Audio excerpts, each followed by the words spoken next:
This session, what we're going to do is it's going to be more interactive, and I think you'll get more out of it if you participate. Um, and the advantage is that it's a smaller crowd, so we can afford to do that. If it was really packed, I would probably look at it differently. So um, I think it's time to begin. And as people get settled, um, I'll just say a couple of things about myself. I'm Swami Svatmananda. Before I became a Swami, which I presume most of you know what a Swami is, but I can talk more about it if you need to. I got into Greek astrology.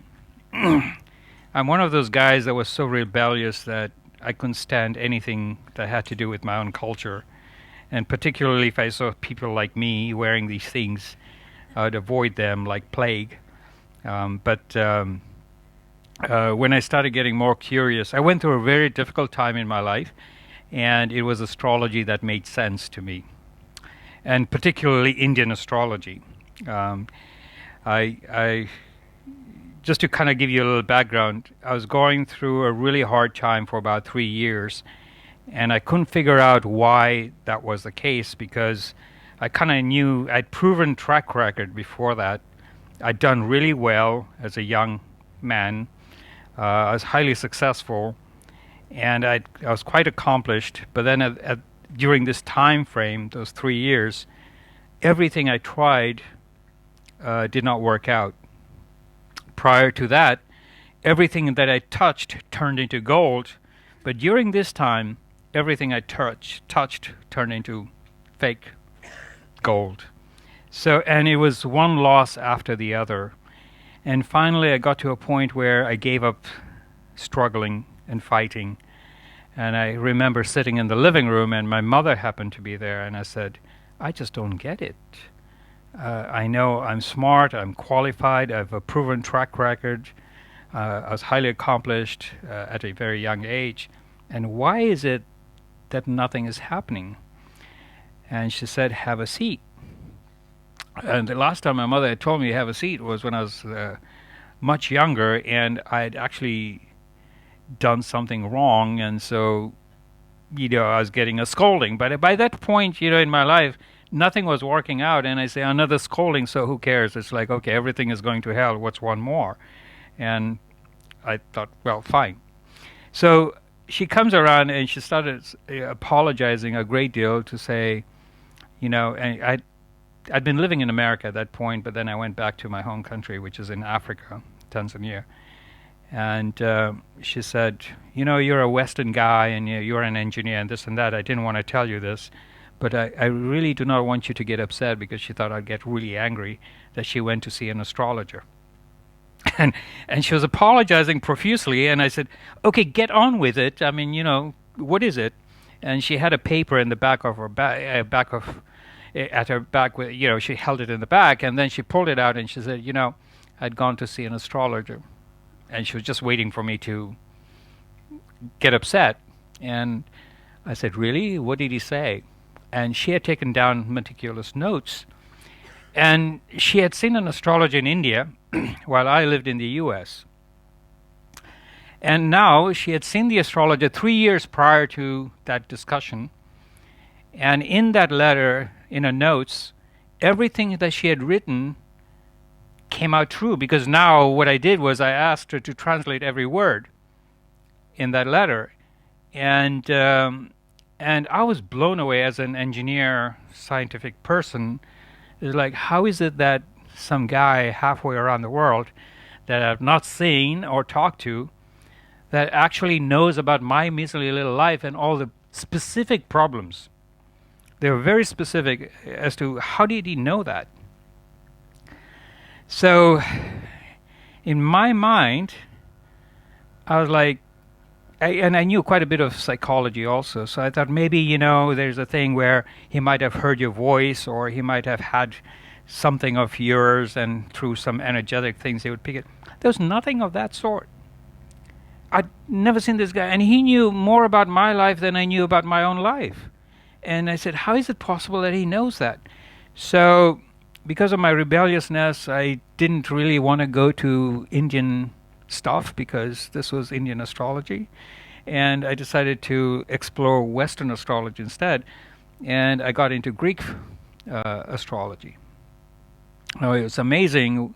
Not many people know about Greek astrology, but Aristotle, Plato, and Socrates actually studied and worked and philosophized on what astrology really is.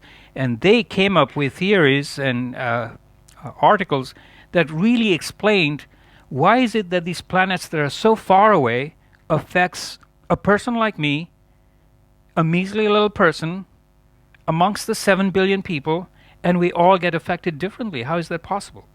Yeah. And they actually really went deep into that philosophy and that analysis. And that was my background initially, was to actually look at it from a theoretical point of view. And then I was fortunate enough to meet my astrology teacher, who's different from my guru, who was an amazing person in Canada, and he's written a few books. And he started taking us into that teaching. Now, because of my foundation in philosophical underpinnings of astrology from the Greeks, the Indian astrology became a natural overlay, where in Indian astrology we talk more about the principles of it, or how we see and apply astrology in our personal lives. So that transition was really good because I already had the philosophy behind it. And in Indian astrology, we don't so much focus on the philosophical part of it. Of course, there's tremendous philosophy in it. We focus more on how do we apply it in our daily lives. And typically, in India, for instance, and many of the Indians would know, when they go see an astrologer, it's like, when is my child going to get married? Is my child going to go overseas? When can we make money? Those are the basic questions. But going into Indian astrology, I found there is something else that was of advantage, which is that you see something negative happening in a chart, there's something you can do. There is a remedy that can be executed so that you can mitigate some of the negative influences. And that's exactly when I started making the switch into Indian astrology. The reason why I got into Indian astrology, because to me it became this incredible guide to understanding the ups and downs in my own life, and especially understanding the challenges and the problems that I went through. And that gave me so much comfort in knowing when are my challenges going to get over, things like that. And basically, once I began to understand my chart or astrology, that whole period of about 3 years where I lost everything made complete sense. And it actually got me to understand the reasons why. And I now, in hindsight, of course, appreciate that learning. And of course, then from astrology, then I moved into Ayurveda and then to Vastu, which is another field of energy, and then eventually came to Vedanta, which is my big focus now. But one of the things I found that astrology can be so useful, although it's got a bad rap over time, is that it's such a great tool for us to use in our daily lives. Now, how many of you have used GPS? Almost everyone, right? What did people do before we had those? I mean, can you imagine? I mean, some of us, like if you go to other countries where the GPS doesn't work, I mean, you have a way of surviving and traveling. And most of the time, you kind of, if you're driving, you roll down the window and you stop and you ask somebody, hey, I want to go somewhere, and they'll tell you go this way. If you're lucky, they'll point you to the right direction. If not, you go down, a few hours later and you realize you got lost. So frankly, I do this when I travel in different parts of the world, and I make sure I ask the same question 3 times. So, and if I get 3 consistent answers, then I'm okay with it. Then I know that I'm heading the right direction. Because inevitably, somebody's trying to be kind and they'll say, you want to get somewhere, they'll say, just go ahead. And, especially in India, they'll tell you just, if you're in Maharashtra, they'll say saral, saral, which is basically straight, straight, go ahead. And frankly, you probably had to go the other way around. And the only way you know that is if you stop and ask people. So it was something I had to acquire. But astrology, the way I look at it, is purely as the way we use the app, the GPS app. Yeah. It provides us with direction. Okay. So when you use your app, does the GPS tell you where the destination is, or do you put it in? You enter it in. That means you know where you want to go. Okay, that's fundamental.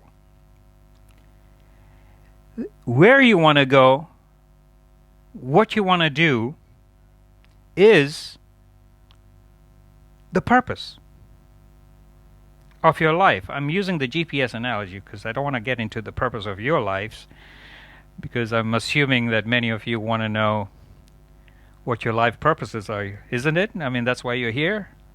Okay, raise your hand, those of you who are here for figuring out your life's purpose.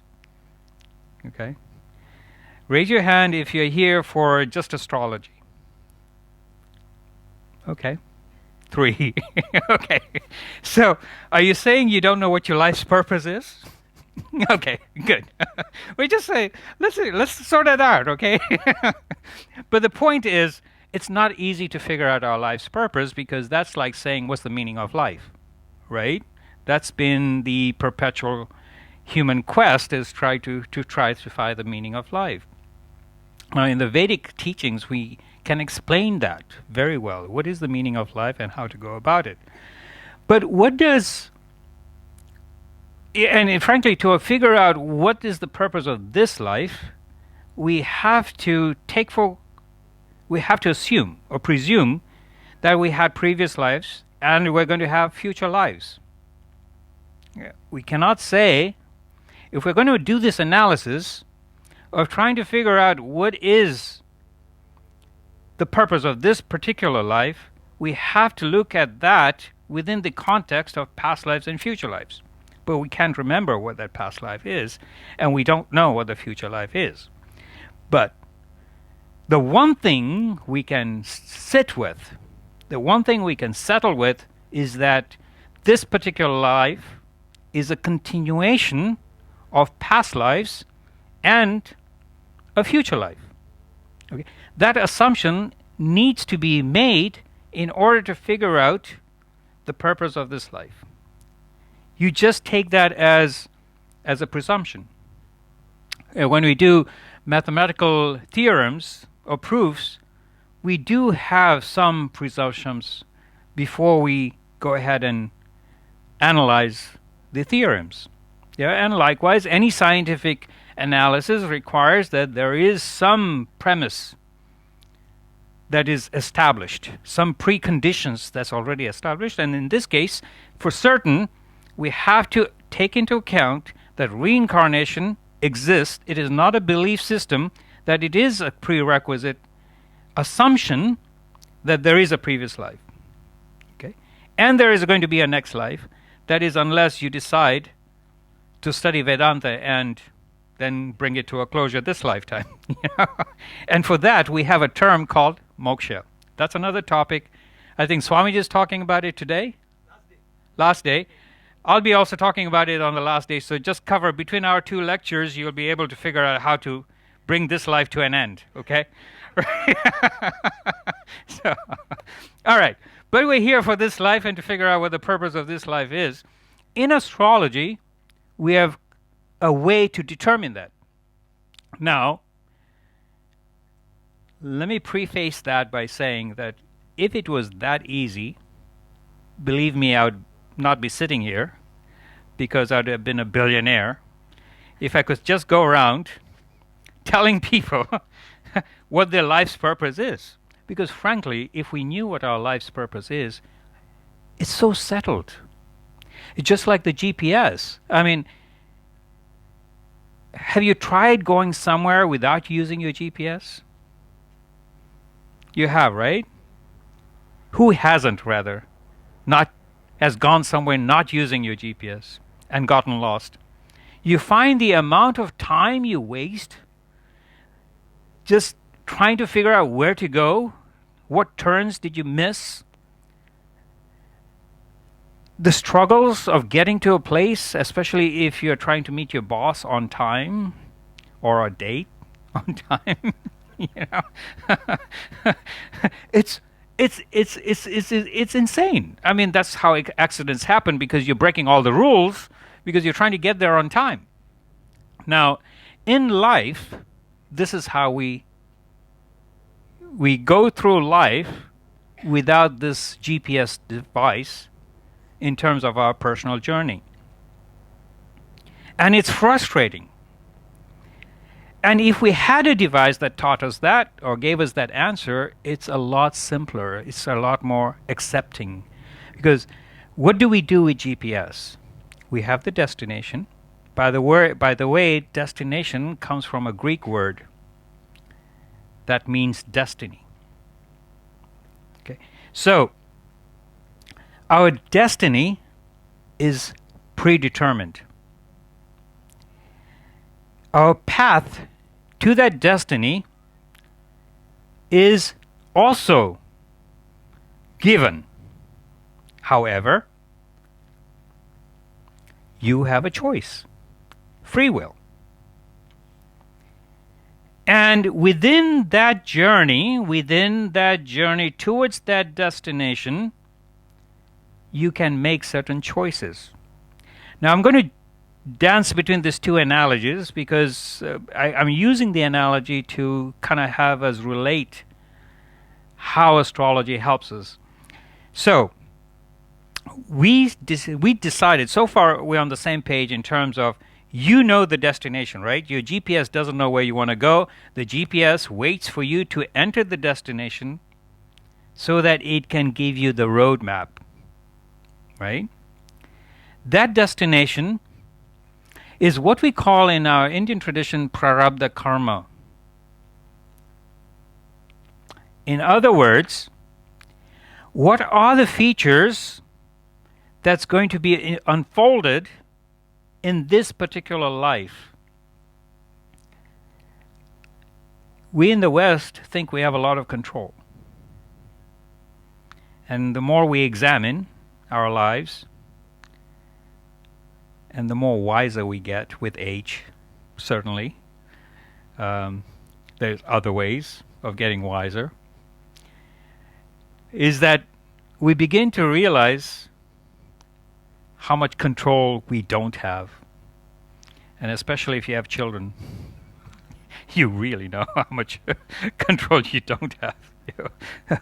But you had no control over the skin of your color, the color of your eyes, your body shape, your sexual orientation, your sexual preferences, your physical constitution,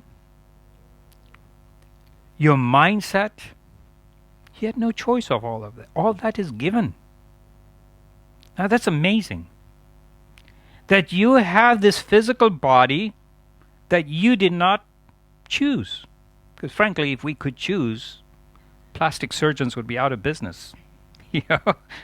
And we as people would be so much happier because we'd get the nose job we want. You know, if we just willed it, it would just show up, you know, next morning. Before you go to bed, you meditate and you get the color of your eyes, you get the height you want, and you wanna be tall, dark, handsome. You know, you could be that, and you could be, if you want to be blonde, if you're a brunette, you know, you could do all that. You know, I mean, why? Yeah, but we don't have those choices. We don't even have choices about how we think. We think we do, but we all think differently. That's why when you look at the same flower, for instance, everyone has a different point of view. And because we have different point of view, we create a system of thought, and soon after we'll have a religion, which then turns into dogma. It's all because we think differently. All right. So Going back to the purpose of life, we plug in the destination. The GPS gives us a path, and it sometimes even gives us choices. And now it's getting even smarter than us because it tells us, when there's a traffic jam and when there's a cop. I mean, I love it really now. I wondered what my life was before I used Waze, for instance. You guys know what Waze is, right? It's an app like Google Maps, but it also tells you. I'm selling Waze here. No,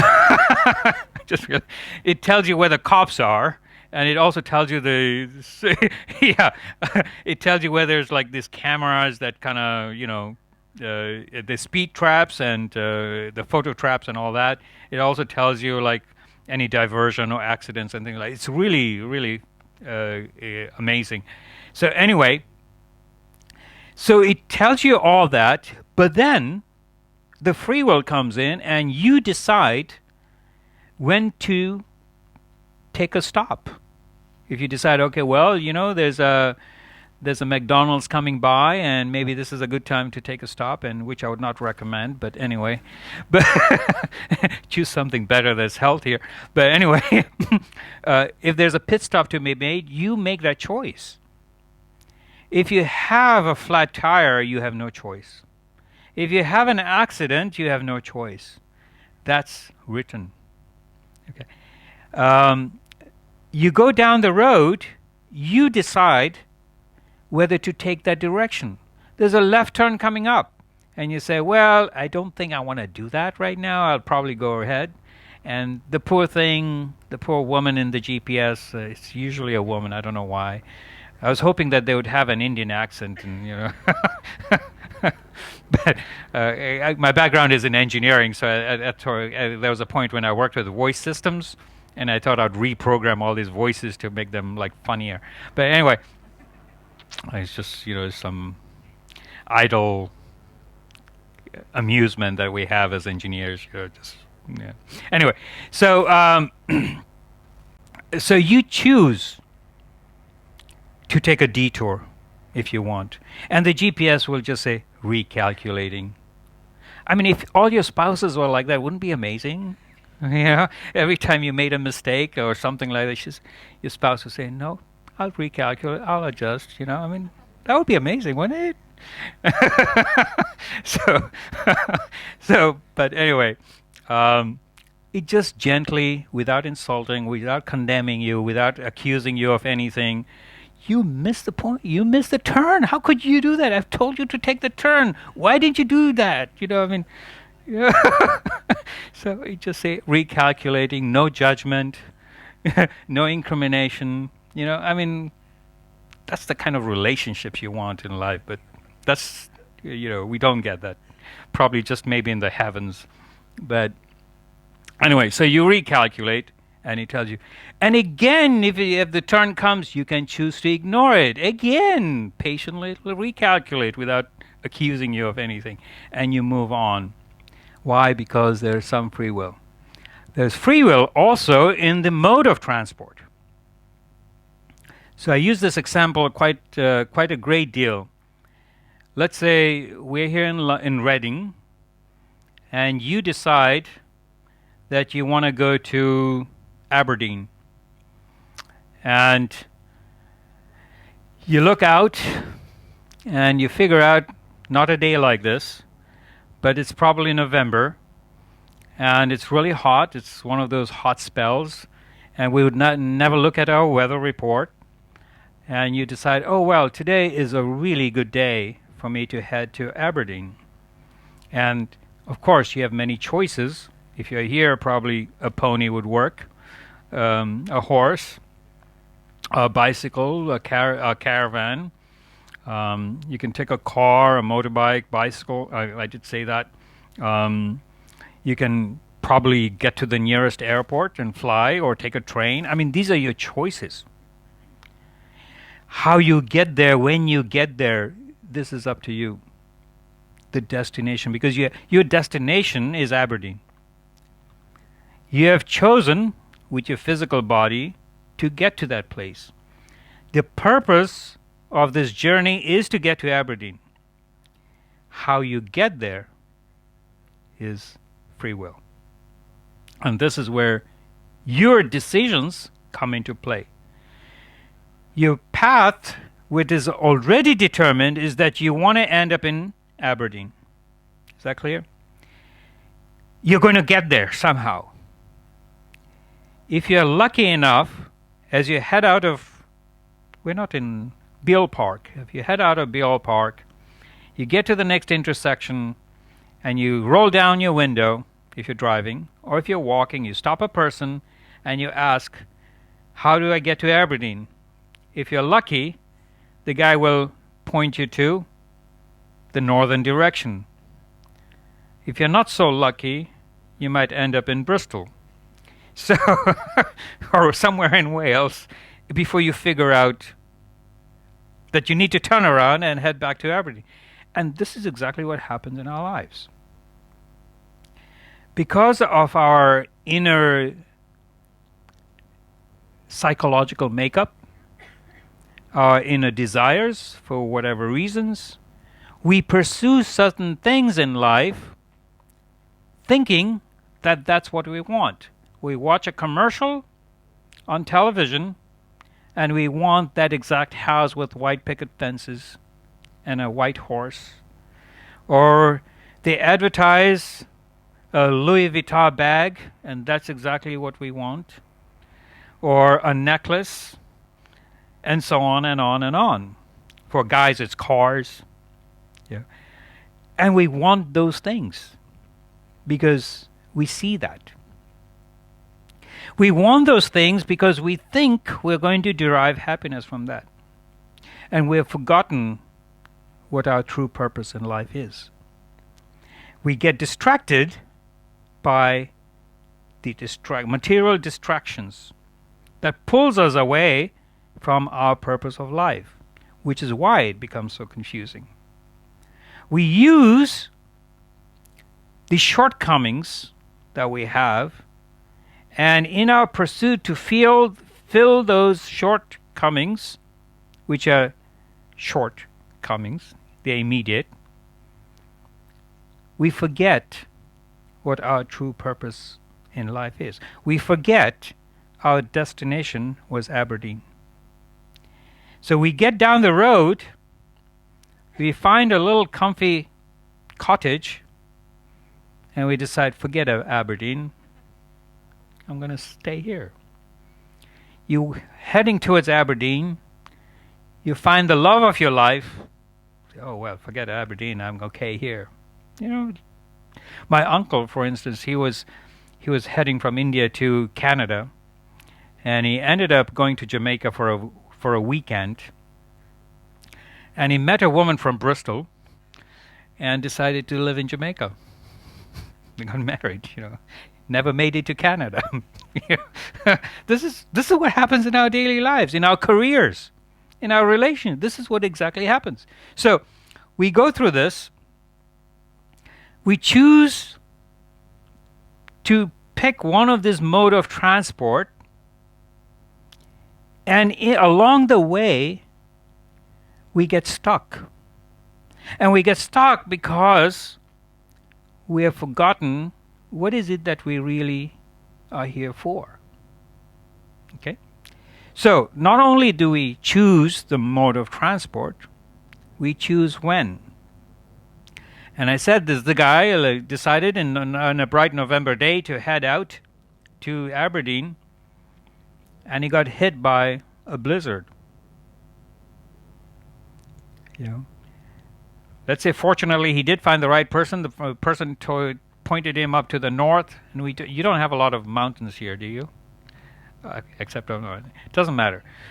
You have a few hills, and let's say there was a cold spell, and the cold spell, as soon as you got to those hills, decided, a cold spell brought in a blizzard. And now he's got to hunker down and wait. What does he do? He can't go forward. He's got to wait. Somebody comes in and says, well, actually, if you take a train down to London, it's warmer there. Maybe you can travel from London back and take a boat on the English Channel and make it way to Aberdeen. He might choose to do that, or he might just choose to actually stay where he is and let the blizzard pass. Again, that's exactly what we do. Yeah. And so on and on and on. What astrology does, it reveals the karmas, certain features that play out in this particular life. Bill Gates did not become Bill Gates because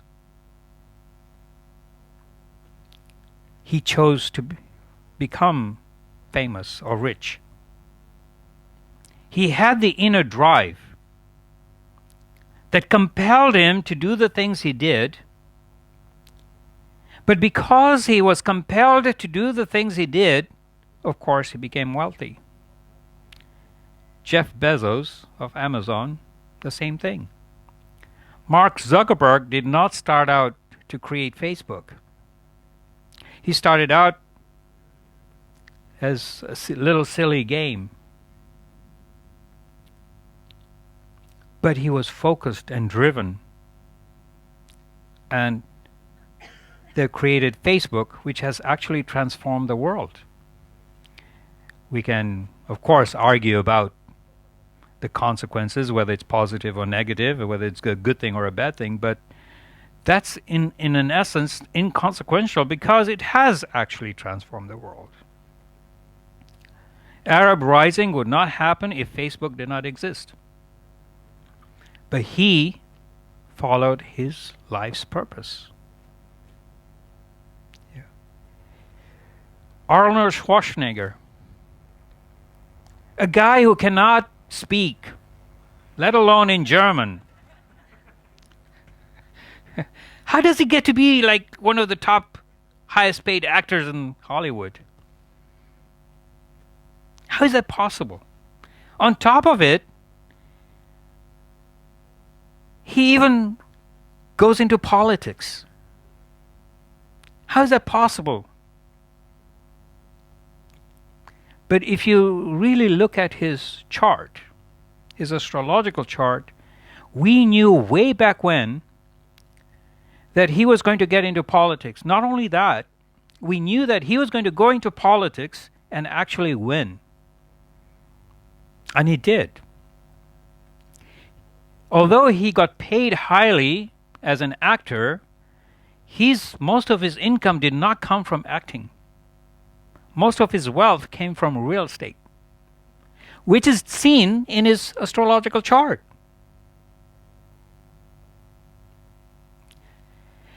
The astrological chart gives you a roadmap of your life. The problem is that the way we interpret the chart is where the problem begins. Now, I use an analogy to explain that. You take 7 color pencils and you give it to a 5-year-old child. The 5-year-old is going to draw you an art. Will give you, and if you're the parent of the 5-year-old child, art of the 5-year-old, and the child comes back with, "Look, mommy, look, daddy, I did this," and you're so proud and you love this little artwork, and you take it and you, like with so much love, you paste it on your fridge. You can see it every day.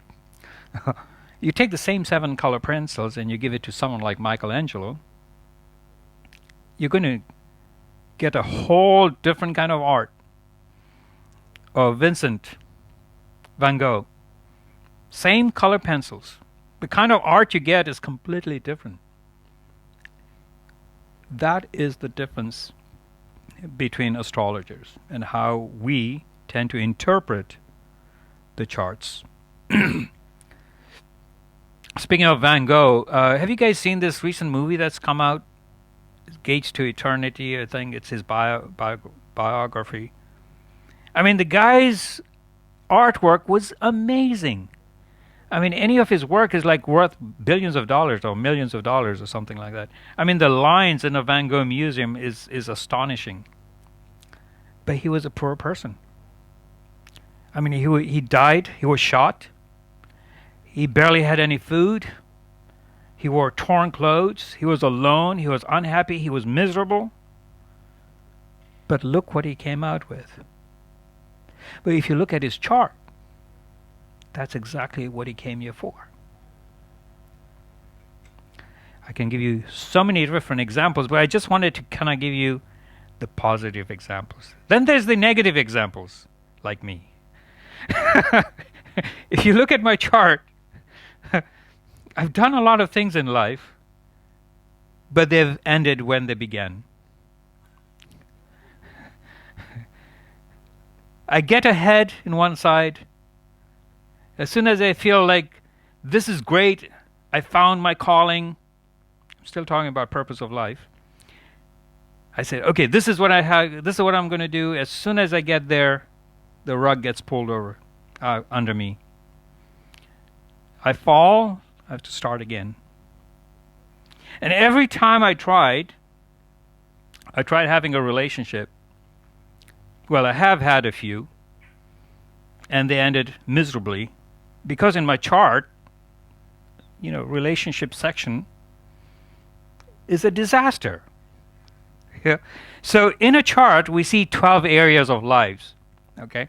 And typically, out of those 12, 5 is good, 7 is not. That's why we do not have perfect lives, because 7 is negative, 5 is positive, right? So in my personal life, relationships is like the worst possible. Homes, I never have a home. I tell people I'm homeless, which is true. I've been trying to look for a home many years, and I still can't find a home. It's horrible.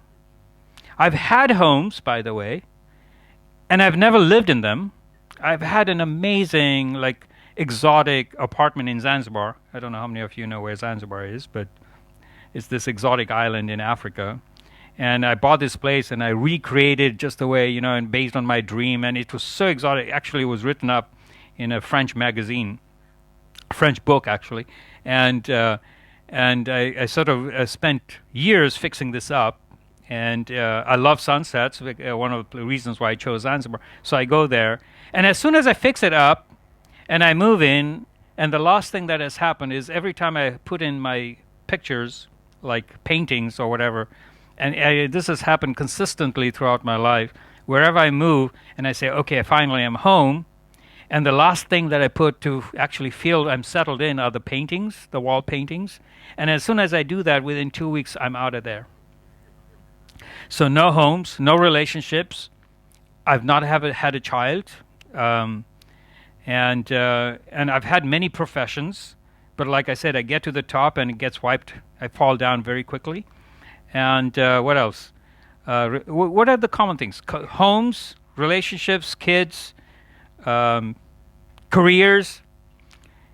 And so, what was happening during that entire time is I was trying to fit in. I was trying to be a normal person who has jobs and relationships and a white picket fence, home, and and even a job. So right now I'm homeless and jobless, which is working fine. and I'm happy, well, because of Vedanta, first of all. But the thing is that when I looked at my chart, when I looked at astrology, I began to realize, this house is busted. Like 4 of the houses that is normal for normal people, they're all busted. And what I'm left with is 2 things, actually. The first is I have the blessings of getting the best teachers in whatever I want to do. And that has been true in my life. If I wanted engineering, I got the top teacher in the world for engineering. I wanted to do martial arts, one of the top in the world. I wanted to do business. I've got 2 degrees in business, and I went to the best school in the world and I got 2 master's degrees in that. So, and then when I was, there was a time when I was anti-swamis in ashrams and things like that. But then when I went through these, hardships of actually losing everything, and then finally I said, okay, well, maybe now I've lost everything and everywhere, then maybe now it's time that I need to find a guru. And my guru then sent me an email, which is unheard of because he never does. You can ask him that, and he never reaches out. He was the kind of guy that net went out. But So I have the blessings of having the greatest teacher in the world in anything I wanted to do. And the other part, which is actually good, is that I can teach. So what happens is, reluctantly, and probably Swamiji there will tell you, I resisted so many years to take on the robes, almost 8 years. Yeah, 8 years. 8 years goes, and I just said, no, I don't want it. This is not what I want to do because it brings in a lot of undue attention, and I kind of like being a hermit and hide away. And so I kind of did that. But just before my guru passed away, he kind of somehow got me to take this, and I just found myself taking this. And so in the end now, I'm like, oh wow, actually this is perfect for my life because everything else is useless. So and the benefit of this is that you get fed. Yeah. People will offer you a bed somewhere. So in the last 4 years, except for a few nights, for the most part, I've managed to find food and a place to sleep for that night. I mean, sometimes I wake up and I usually don't know where I'm going to sleep, or where my next meal is coming, and I don't have a job, and I can't go out and get a job, and but it's a life which works for me because this is my path. I came to it reluctantly because of my stubbornness. The thing is, in my chart, there are not many people who are able to tell me that. Okay, and even if they did, here's the other point. I had to discover it myself, because had someone told me that, I would say, he's crazy, give me a refund. It's like, what are you telling me? Because even a few years ago, before I took on the robes, if somebody told me that I would be a monk, a Hindu monk on top of it, I'd say, I think I'm going to go do something else. You're wasting my time. But so what the astrology does, if you reflect back, you see that there's a reason and there's a purpose of every person's life. We all, with absolutely no exception, have a purpose. There's a reason why you are here on this earth. The question becomes, what is your purpose in this life?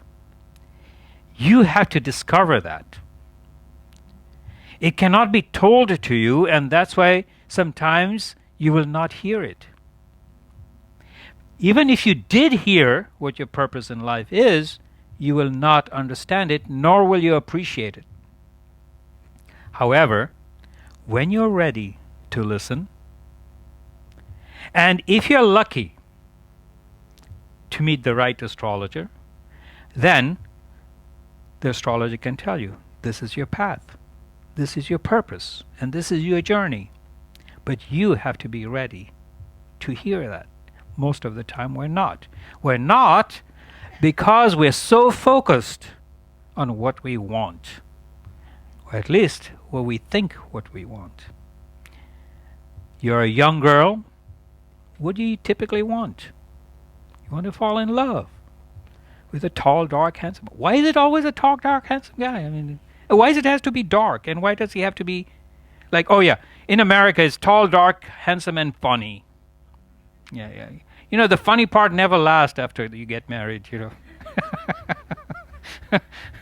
I see this actually in India, I mean, I find the friendship between two Indian teenage girls is amazing. I haven't seen friendships like that before anywhere around. And I travel around the world quite a great deal. They're always giggling, and I have no idea about what. I mean, they could be in a room, there's nothing. They're not watching TV, they're not reading a book, and they're sitting in a room, but they're giggling all the time. And you just wonder, it's like, what's so funny that they do that? But they're so happy until they get married. And the laughter suddenly disappears, and well, there might be a lot of reasons, but I found that an interesting way of looking at it. But the point is that we are constantly focused on meeting the knight in shining armor, because we've gone through Cinderella stories, and we have that programming when we are children that this is what a girl does. And the boy, who also wants to get married, wants to be that knight in shining armor.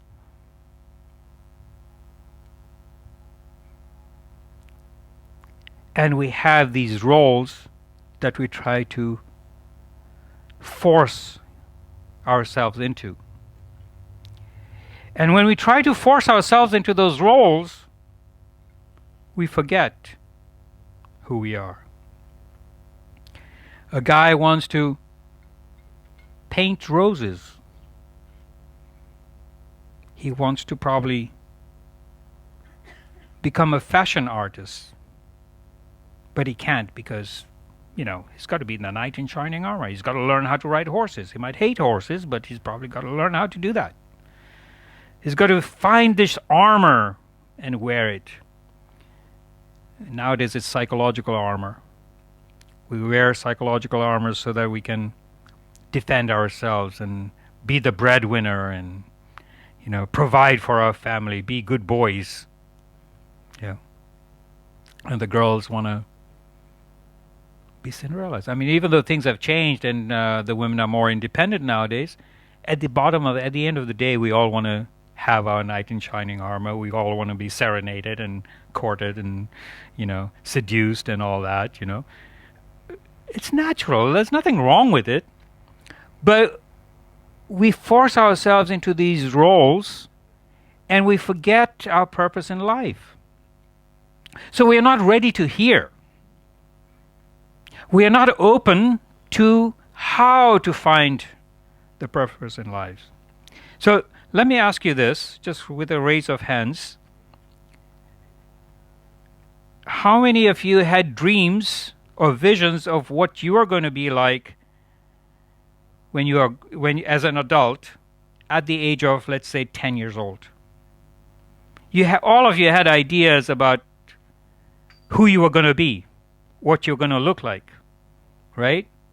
Okay, how many of you, and please don't feel shy, actually found yourselves in that role? Can I ask you to share if you don't mind?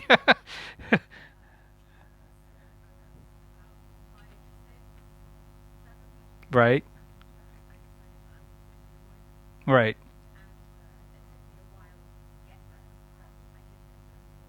And what did you do in between, if you don't mind sharing?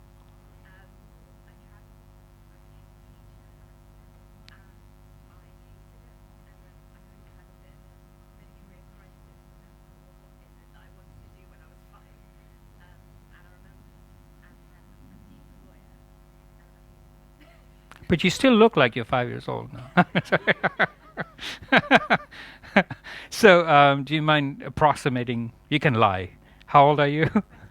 Okay. All right.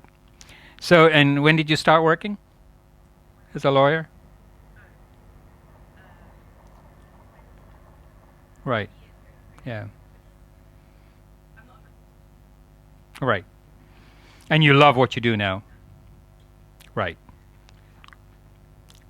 I could predict that because I'm going to say within a couple of years you're going to change again.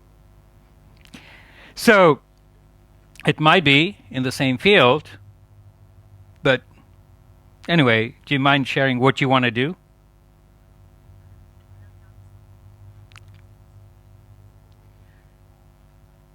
Well, and you think you'll get a career in dancing then? Oh, you're working on it. Good. Great. I'm sorry, I'm using you as an example because these are one of the rare cases, that we find ourselves in as children. I remember when I was 10 years old, I thought I was going to be married with 2 daughters, and I was thinking about daughters because just in Indian culture, we tend to want sons, and just as a rebellious thing, I wanted to have daughters. And I thought I was going to have this huge house and, be really wealthy with an organization and all that, and now I'm without any of that, and top of it, not a huge house or any house, and here I am. But the point is that I'm trying to make, and I'll give you guys some time to ask questions, and we'll get more deeper into your lives if you want to indulge. The point is that we start with our dreams, at least what we think we want, and we find ourselves years later that that's not what happened. What we are doing today is so different than what we had imagined it was going to be. And where we are going may not be where we are today. So the question then becomes, what is the purpose in this whole journey? Now, I'll give you a fundamental premise behind that. We come onto this earth to learn lessons. That's our fundamental basis of being reincarnated. We also come to fulfill past life karmas. But we come to fulfill those past life karmas, and I'm using karma in a Western sense, in order to help us learn. We are fulfilling those karmas to give us a sense of direction, to guide us into this life.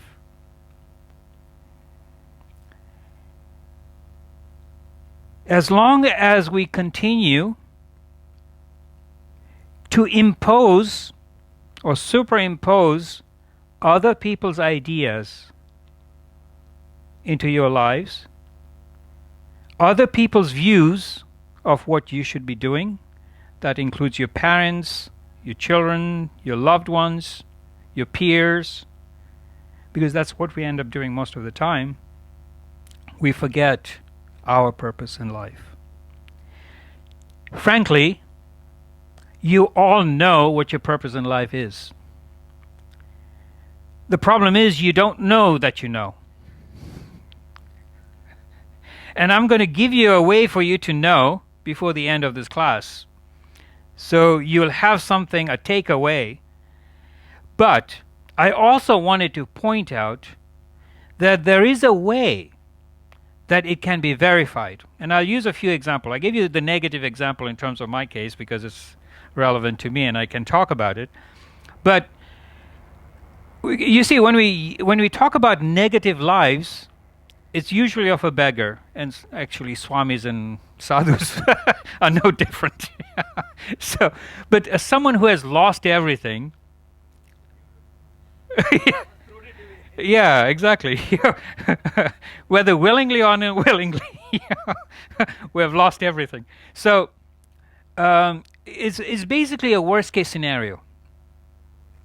The great scenario are the ones that we see as icons in society or the highest achievers of society, and I can go on and on and on and give you example. I'll give you one example, and I'll end with that, and then I'll be open to questions. Let me ask you this: who here has not heard of Trump? Or maybe rather, who here does like Trump? Okay, well, good. So, I have had the students who knew I was doing astrology. So before the election, about a few weeks before, they sent me an email and asking me who's going to win. And I wrote back, I have evidence of that, and I said Trump is going to win without a doubt. And I've been able to predict 5 previous U.S. elections correctly. Obama, we had predicted him winning. Before that, I think it was George Bush. George Bush. I predicted it, and in fact, I was in the ashram when one of my classmates, asked me who's going to win the election between George Bush and Al Gore. And I said, well, Bush is going to win, but it's not going to be easy and it's not going to be clear. And that's exactly what happened. And this guy, actually, was so deep into the forest that I had no access to news. We didn't have internet, but this guy had a little like transistor radio that he would hear. And so the next day he came and told me what was going on, and he would give us daily reports. This or this guy who went to Vedanta Academy, Swamiji knows that person, you know. So anyway, and so on. Now here's the question I pose to you: how is it that somebody like me or anyone like me can predict the elections, the national elections of a country? And I can do that in any other country, by the way. But the question is, if somebody can do that, what does it say about the whole electoral process? What does it say about our votes counting? What does it say about the predictability of winning an elections that we invest so much into? The reason why this works, because that was his purpose of life. He was meant to be the president of the US. Whether we like it or not, we have no choice about it. He was meant to win. And if you go deeper into the analogy of that, which, you know, we can talk more about it, if you look at the philosophical underpinnings of what's happening in the US right now, is because of the collective karma of the country. Yeah? And when we have Hitler ruling Germany, his rise was predicted. Yeah. His destruction was not predicted, but his rise was predicted. So when we look at Queen Elizabeth, right? I'm getting everything mixed up. So Queen Elizabeth was not in the line of, in the hierarchy of becoming a queen.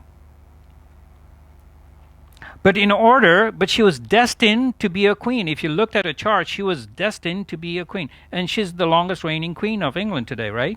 Still. How is it that she had to be queen? In order for her to be queen, you had to look at her dad's chart, astrological chart. You see that his reign was really short because he was not meant to be the king. His brother, Edward, was the heir to the throne, the rightful heir to the throne, to be the king. But in order for Queen Elizabeth to be the queen, he had to abdicate. If you look at his chart, he was not meant to be the king, even though he was the rightful heir to the king, to being the king of this country. So if you see this from, as we say in America, if you look at it from the force perspective, if you step back and you look at the players, you see that everyone had a purpose. There was a purpose for King Edward to abdicate. There was one purpose.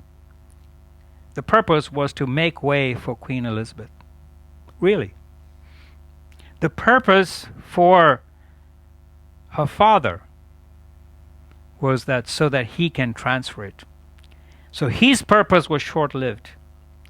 What was the purpose of Hitler? We can say he was an awful person, but what did he do? You know, on the positive side, and you'll only hear this from someone like me, Hitler was a blessing for today's age. For the first time in European history, after thousands of years, we have peace in Europe for over 70 years because of Hitler. So you find, all said and done, that the purpose of things is not what it seems to be. You have to figure out what your role is in the scope of a larger picture. William Shakespeare put it really well, and he said, the world is but a stage. And that's exactly what it is. The question is, in this world, what's your role on this stage? And how well do you play it? The problem is we don't know what our role is. We do know in our hearts, but we want to be the king. We want to be the queen. We want to be the prince, and we want to be the princess. And we forget that the role of a beggar in that play is essential for that play to take place. The role of a villain is essential to make the story great. But we don't want to play that role. We all want to be good people, good guys, because we have this imposition of cultural value systems. Yeah, and that's what distracts us from our purpose in life. We can go on, and actually I was struggling, like, what do I say to this class, because it's such a deep topic, and I could go on for 10 days just on this topic, and explaining all the charts and how it works to show you clear examples. But then I thought, what I'd like to do is not just put examples here, but I'd like to, and I'm willing to help you guys at least have an idea of what your purpose is, even without actually going into astrology. But astrology is a really good indication to show what your potential is, and where some of the shortcomings are, and where do you put your focus on, and that's how we actually look at it. So my focus, when I realized in my own chart, is not to be a billionaire, not to be the tall, dark, handsome guy, but to be a monk and a teacher, and that works just fine. And as soon as I lowered my standards, I'm happier. So, I raised my standards. Yeah, it depends on how you look at it, right? It's a cup half full or half empty. So yeah. So let's have an interactive session. I kind of went longer than I expected, but I wanted to kind of give you a quick background on this. You are also open to doing individual. Yeah.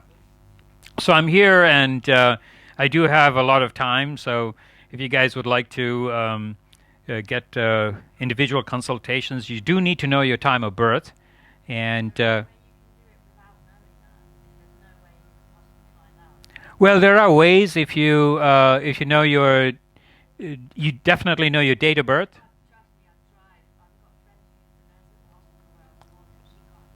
But you know your birth date? Okay, so as long as you know your birth date, place of birth, and yeah, so there's another feature, because in the olden times we would not know when you were born.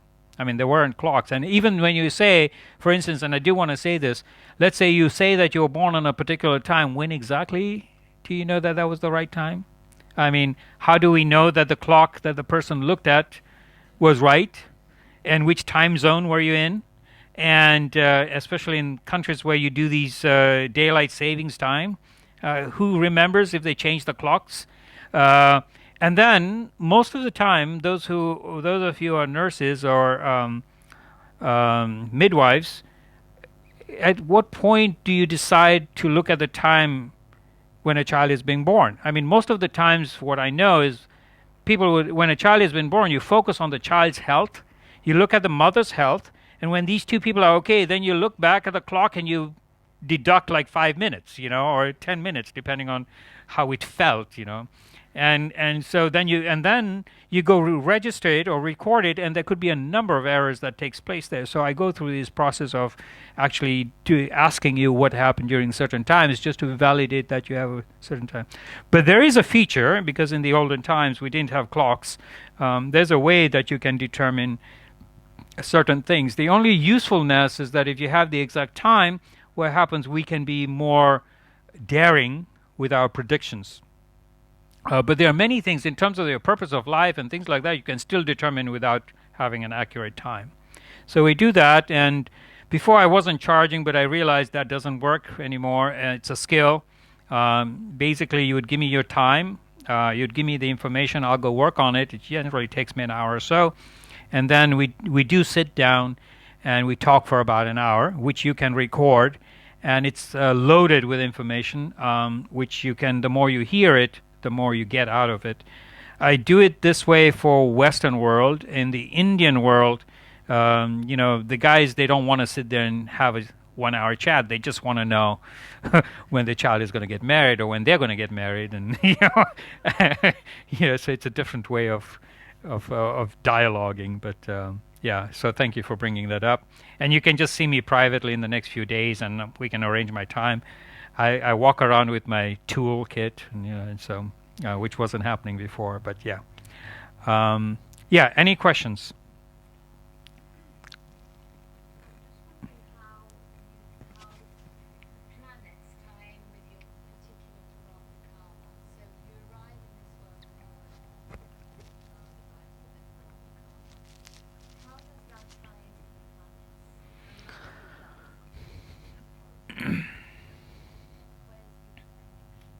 Okay, so we see the moon, right? How does the moon affect the water waves? Or during full moon time, have you ever noticed that the sirens are really intense? Police sirens, ambulances during full moon. That's when we have a lot of the accidents. People go crazy during full moon. So what happens is the energies that are relevant outside, like if you're, I'm kind of using, I'll give you two explanations. The first is I want to give you an analogy to understand how to understand how it all works. If you're a boat and you are rowing into a pleasant, serene lake, you have a completely different experience than being in a boat in a hurricane storm, right? So the prarabdha karma is a journey which is destined. That's like if you're using your GPS, you have already put in your destination. So you have decided before you were born who your parents are.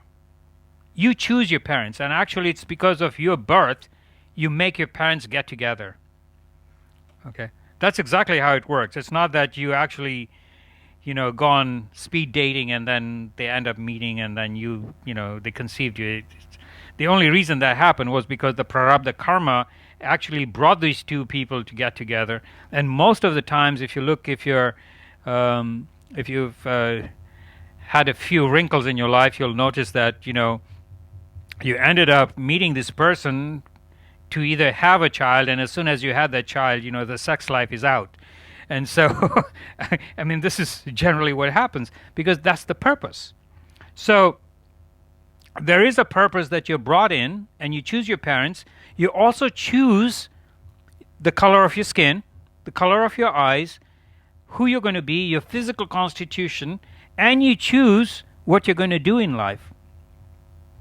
Okay, now, whether we come to terms to that, it's another story. Whether I came to terms with this, it took me a lot of years to come to terms with this, with my life. And when I come to terms with my life, then I find my happiness.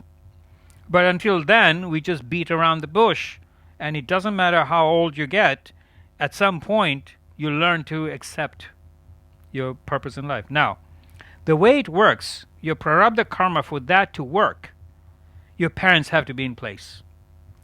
Like I said, for you to have a certain feature or constitution, your parents must have the DNA for you to have those features. For you to have the friends and the relationships and your children, that also, some of it is because when we look at a chart, we can tell whether you have one or two kids or more. Some of that can be determined, not always, but for the most part.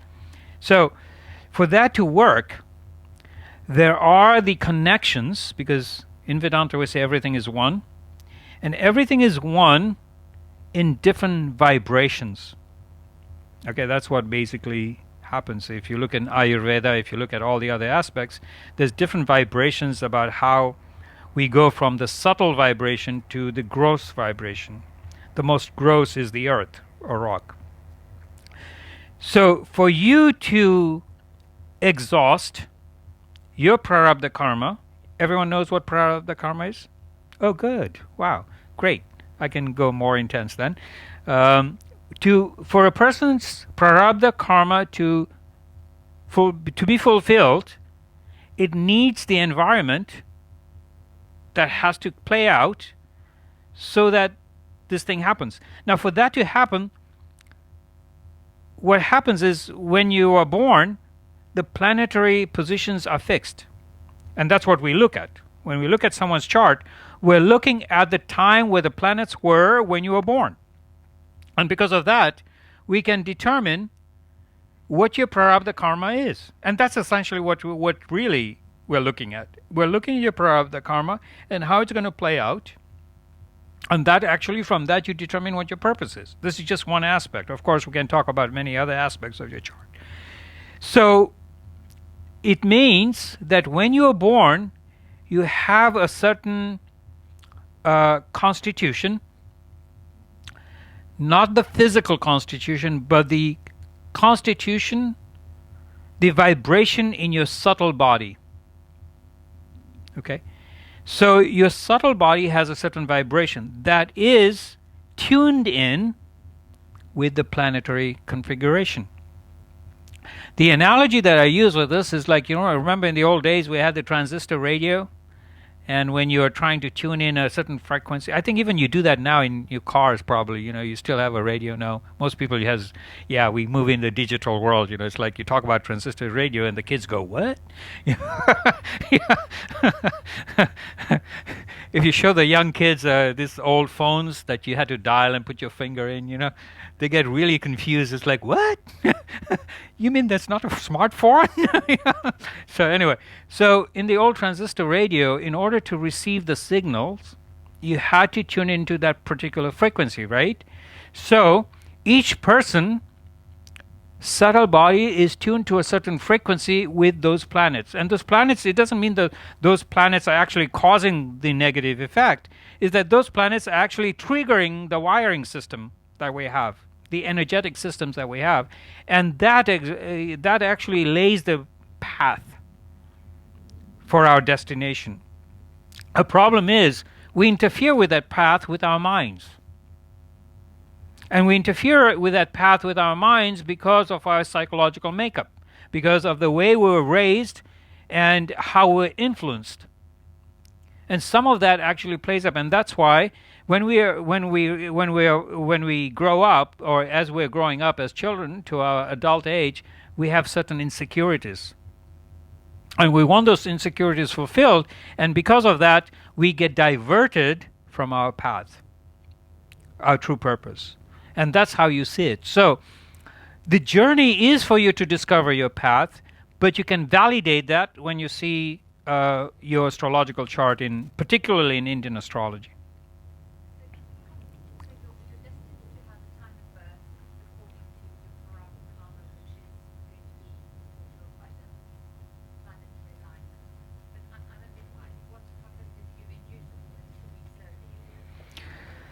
It is shown in the chart.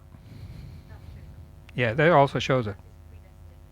That is sometimes predestined, not all the time, because you find that kids who have had cesarean birth, it creates a psychological makeup that affects them throughout their lives. So, for instance, when I look at a chart, I sometimes ask whether their mom had a cesarean birth, because that actually influences certain behavioral patterns in a person's life.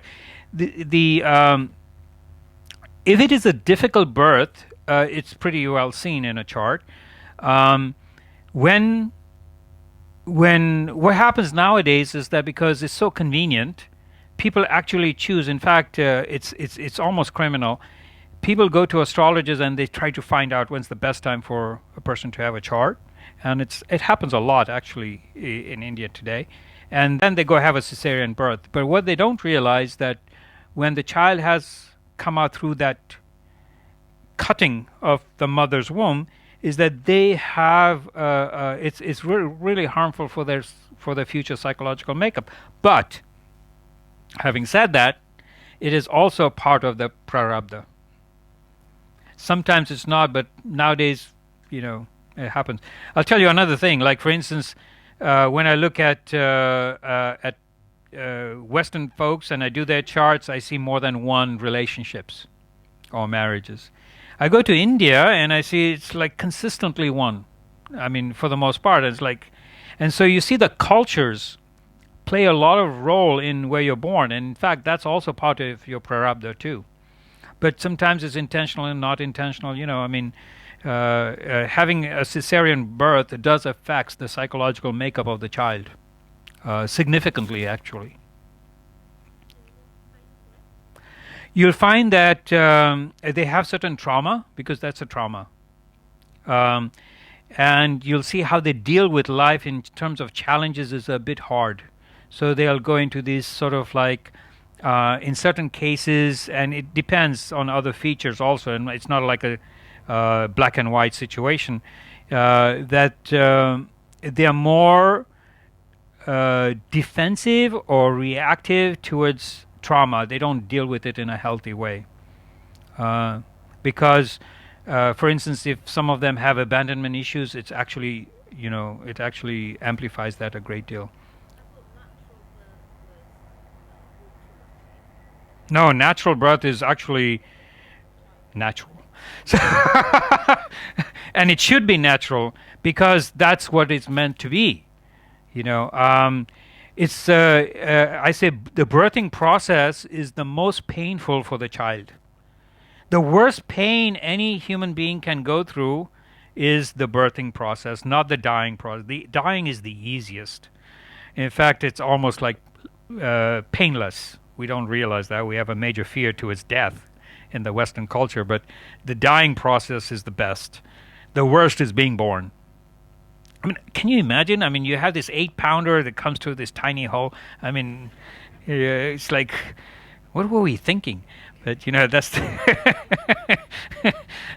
that's nature. So the natural process is good. It's the interference with that process. Now, in terms of the mother's health and the child's health, then it's necessary. The problem is we're abusing it, and that's not good. Yeah, yeah.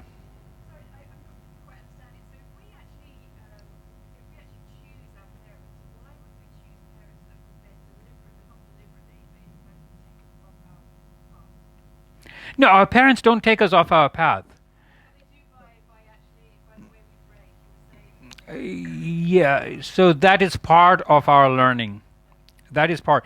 You see, if I'll tell you, my dad. The reason I'm kind of who I am today is because my dad, and I give a lot of credit to him. But he had schizophrenia, and if he didn't, I wouldn't be sitting here today, talking about this. I mean. Can you imagine a child who has a dad or mother that is relatively unstable and you don't know what your world, because as a child your parents are your gods, and in our culture parents are gods, and then you see a person who kind of changes every minute from one extreme to the other extreme, and you blame yourself for it, as a child, and your whole world goes topsy-turvy. Then how do you reconcile your world? Because your world is upside down every 5 seconds, and so you learn to figure out what is this world really, and so you go into that journey. But that was what I needed to be who I am today, and it's a blessing. So when we have traumas in our lives, that's part of our wiring system. That's a blessing for us to learn what we need to learn. That's the conditioning that we need in order to learn what we need to learn. Yeah. Short answer. You had a question, yeah? And then I'll come to you guys.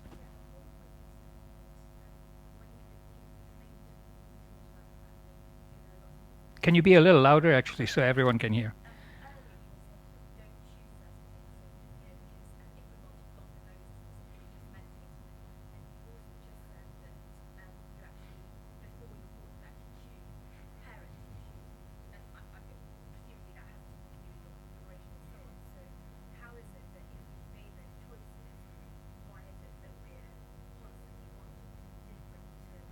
Right. And that's what I was saying. The reason why we forget what our true purpose in life is, and I'll give you something before you guys end, is that we forget because we think. We see our peers, we see our friends, we see the media, and that tells us differently from what we know in our hearts. The problem is we don't listen to our heart. That's the fundamental problem, because if we listen to our hearts, we would know what we want. I mean, the key to finding your purpose in life is to follow your heart. That's a simple answer. Yeah. But we don't do that because we try to fulfill our parents' dreams. We try to fulfill our peers because we want attention. So, that's what we think. You chose what body shape you want. If you want a particular nose, I mean, I have a big nose and, probably I chose that. Okay, then I come back and I say, oh, well, that's not, what the media tells us. I mean, if you watch the fashion shows, I mean, you have these like 8-foot skinny women parading in all these clothes, and you think that's the ideal. You want to be a fashion model, but you're about 4'5", and so you start having identity and emotional issues because you want to be somebody you're not, but you came here for a particular purpose. And every person's purpose is different. You see, the thing is we're trying to fit ourselves into a different model. And that's what the problem is. Your purpose can be to be a great mother. I mean, I have people I know, and that's what they came here to do, to bring in beautiful human beings. I mean, that's like a 24/7 job. To raise maybe one child or two child so that they can be this beautiful. That's their blessing. Your purpose might be just that. Your purpose might be just farming and making the best zucchinis you can. I mean, that might be your purpose. But the point is that you have to feel it in your heart to know that that's what you want. Of course, if you don't know that, astrology can help you get on your path. Makes sense. Because what happens? Why do you see an astrologist? Because there's something not quite right. Otherwise, you would not go see an astrologist. Everything is good.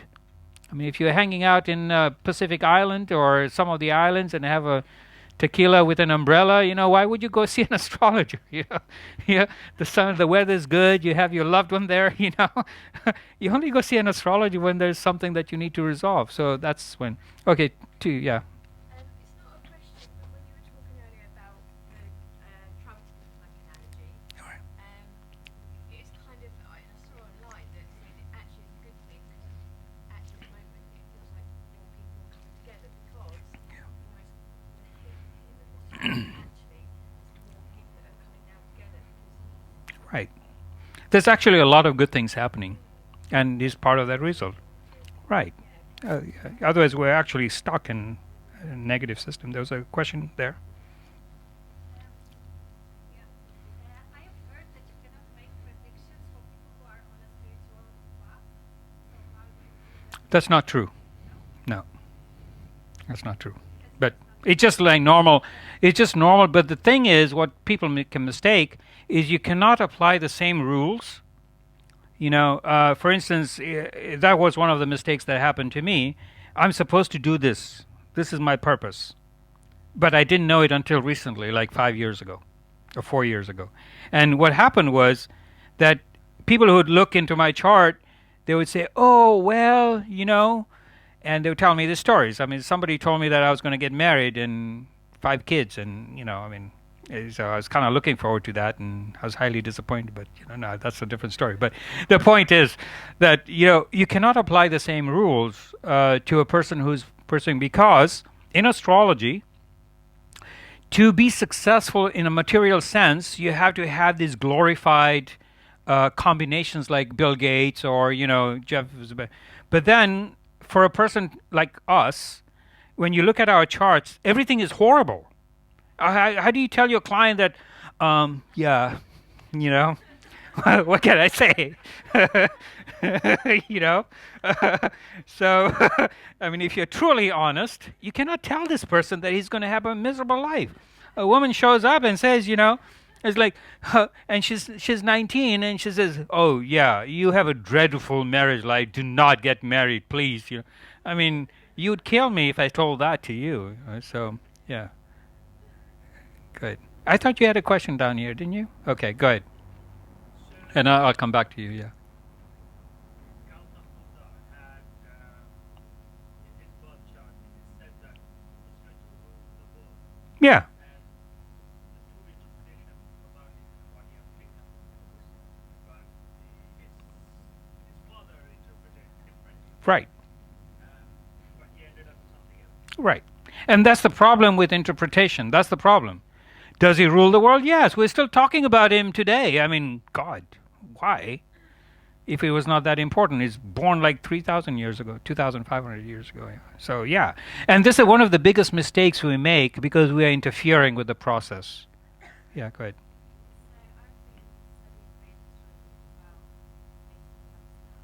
With whom? Oh, right.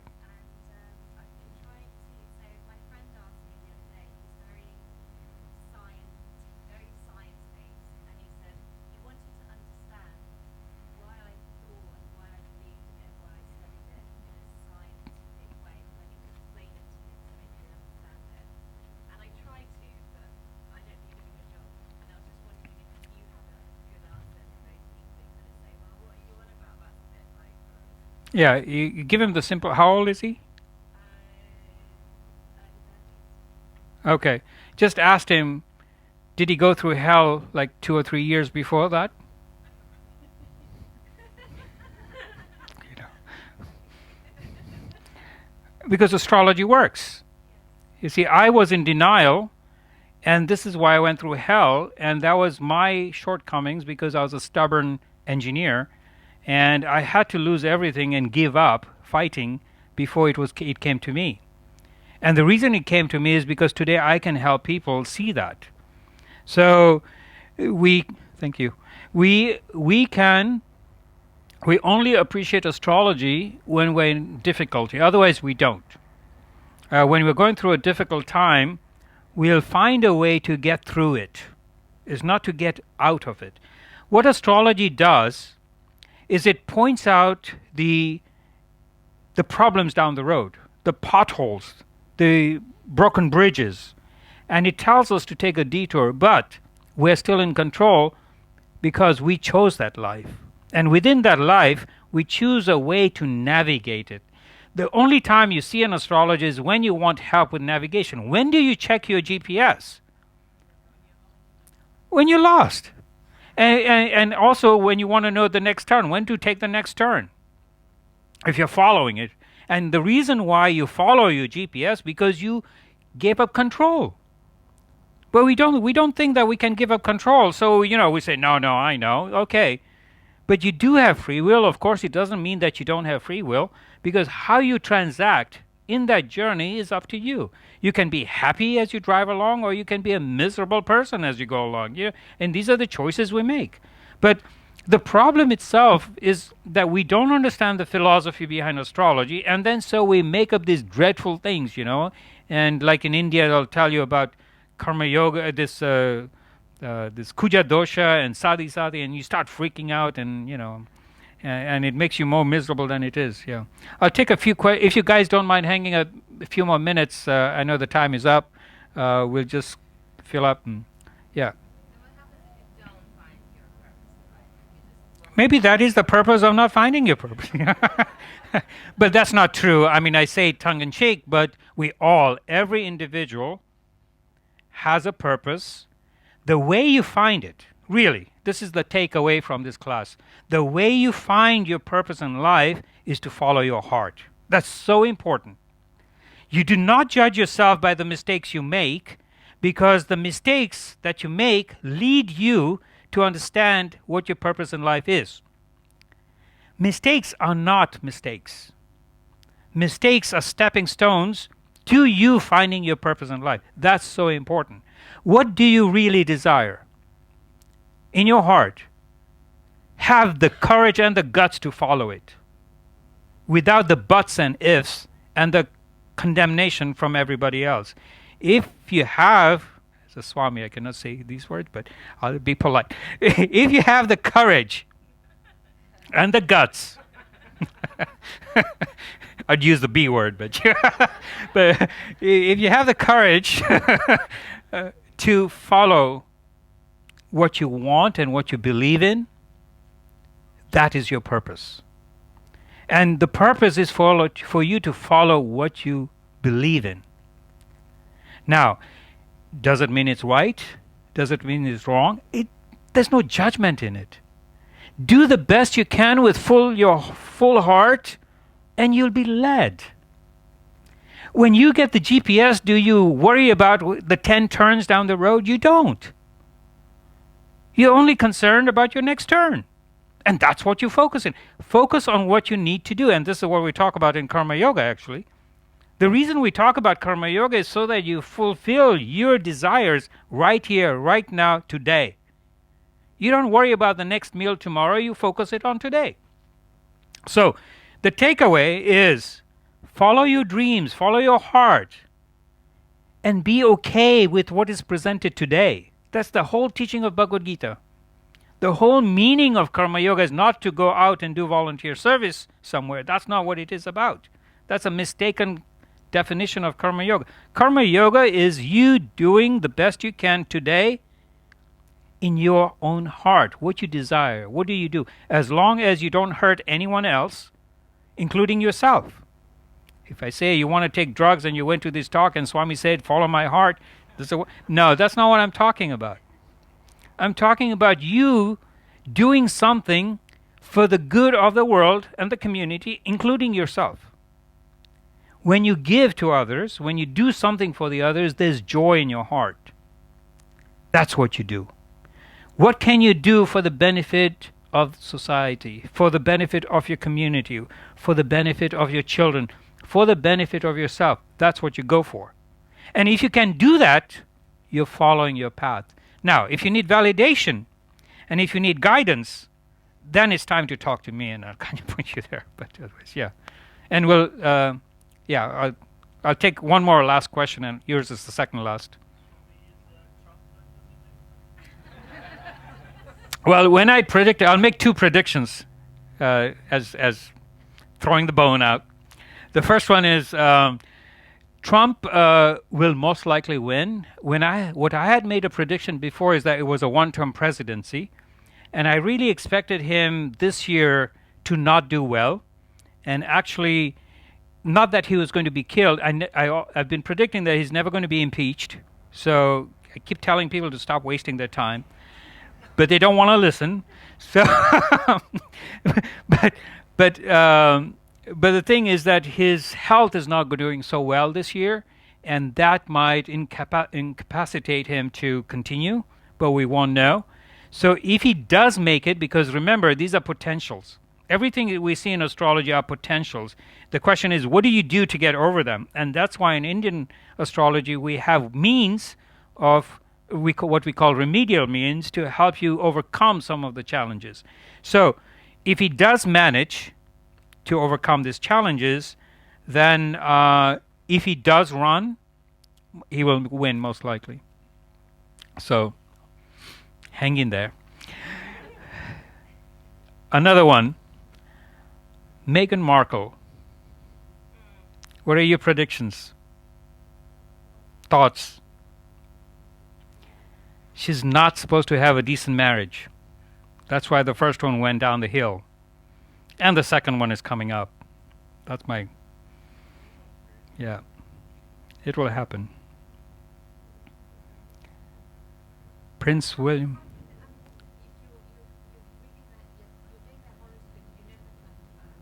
Yeah, it's available. Yeah, it's easily. A lot of famous people, their birth times are available. Yeah.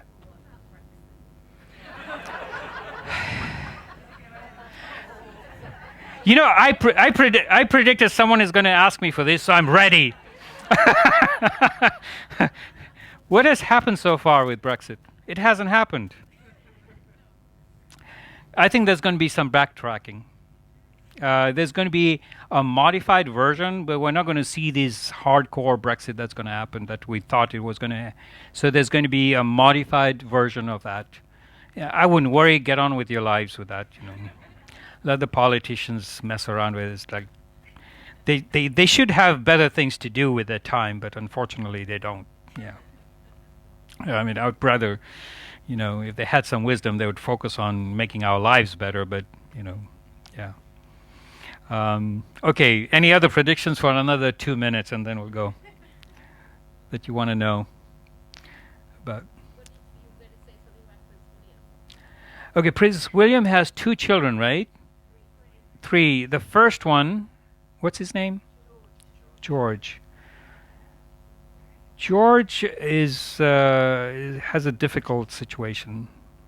It's not. I don't see him. He might be king someday, but the person who's really going to be the future heir of England would be the sister, the second one. What's her name? Charlotte. She's a very wise. She has an amazing chart. George has a troublesome chart, and when he becomes a teenager, and it's going to be problematic. But Charlotte is amazing. Yeah.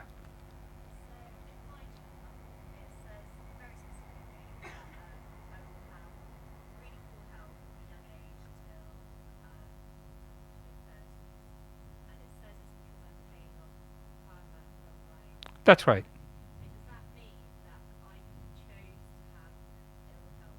Right. Yes. Yeah, that's what Prarabdha is about. Yeah. All right. Well, thank you so much for your attention, and I hope this was informative and entertaining, and hope to see you guys around. I don't know what I'm doing tomorrow. Tomorrow, if you know what to do beyond yoga, that's my talk tomorrow, and I'm talking about the teaching of oneness on Sunday. So it won't be as conversational as this, but there will be some of it. So you can still ask me astrological questions in the other classes also. So. Anyway, thank you for your attention, and have a great evening and afternoon.